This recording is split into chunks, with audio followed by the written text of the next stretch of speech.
Hi everybody, and welcome to the Joke translation.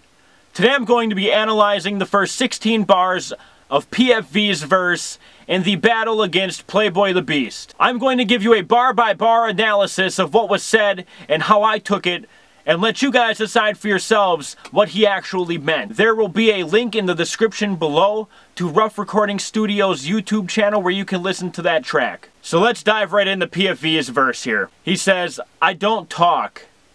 I let the bars speak." At face value, that may make sense. But if you dive a little bit deeper in there, you don't talk, you let the bars speak, yet you technically need to talk in order to say your bars in the song. So I'm not quite understanding what you mean there, sir. I digress. I got 100 of them coming, and they're thumping like his heartbeat. So in a 32 bar battle, you somehow have 100 bars coming. So let me just make sure that I'm not missing something here, and let me add this up here quickly in my head. It was a 32 bar battle. I'm just gonna assume there's possibly three rounds total. That would equal 96.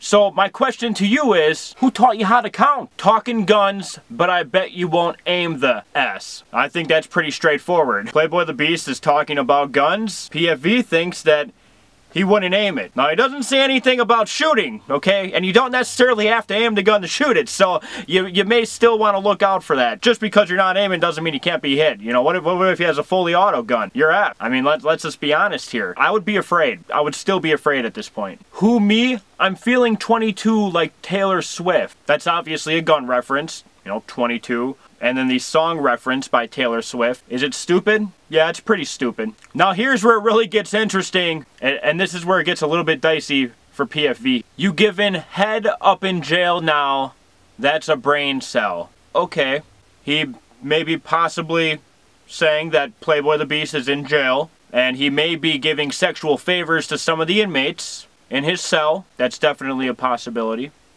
And this is when it takes a turn in a drastically different direction. I want you to listen closely. He says, "I get paid for my rhymes because my brain cells." I think I understand what he meant there. He gets paid for his rhymes because they are so highly intelligent, but there may be another meaning behind this one. Is it possible, now I'm not a conspiracy theorist, but is it possible that he is saying he uses his rhymes and his verses as a front for his prostitution business? Now hear me out. Hear me out before it gets out of control here. Could he possibly be using the selling of verses through PayPal to receive money and to handle transactions for his great brain that sells? That is highly probable.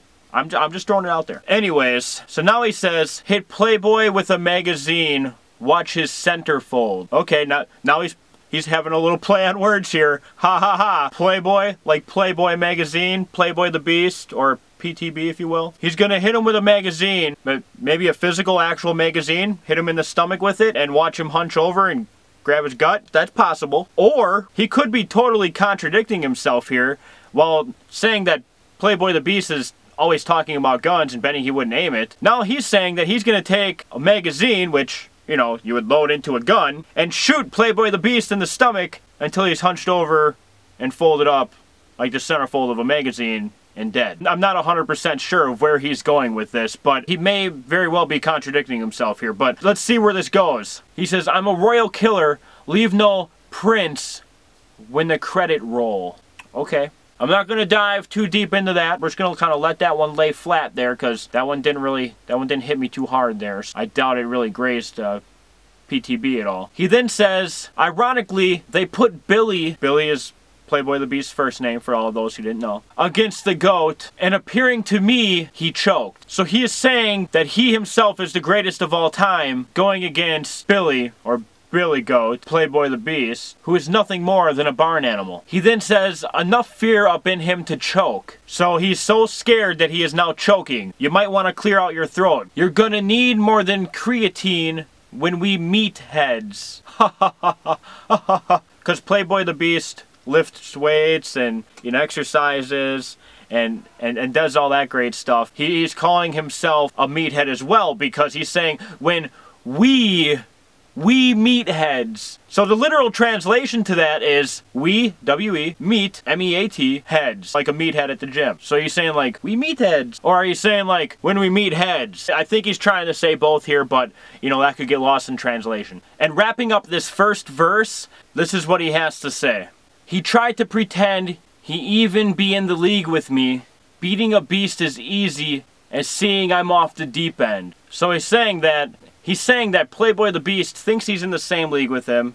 He's not a very good competitor. Beating him is simple. It's easy. It's actually as easy as seeing that PFV is crazy. Now this last line is for all the ladies out there. This is really gonna get you going. It's really gonna get you in a frenzy. He says, I wear tight pants, but I got big balls. This dude is 5 foot. That's like my D saw. Now for those of you who don't know what D is just an acronym that I'm using for another word. A man part, a Johnson, a wanker, a willy, a sausage, his noodle. Not this noodle, the other noodle. Because what he's saying is he's addressing the issue that he wears skin tight jeans that make him look like he's wearing lady pants. Somewhere, smashed in those tiny little jeans, he has ginormous cojones. I'm not quite sure where they hide out in there, but when you guys figure that out, let Matt know. I think he's looking for his balls. Because whatever he thinks he's found, it definitely wasn't those.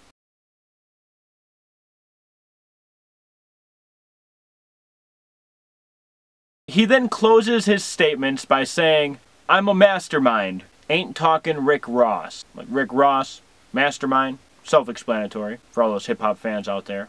Maybe he was trying to tie in Rick Ross with the rest of the prison references, or maybe I'm giving him way too much credit, which is definitely a possibility.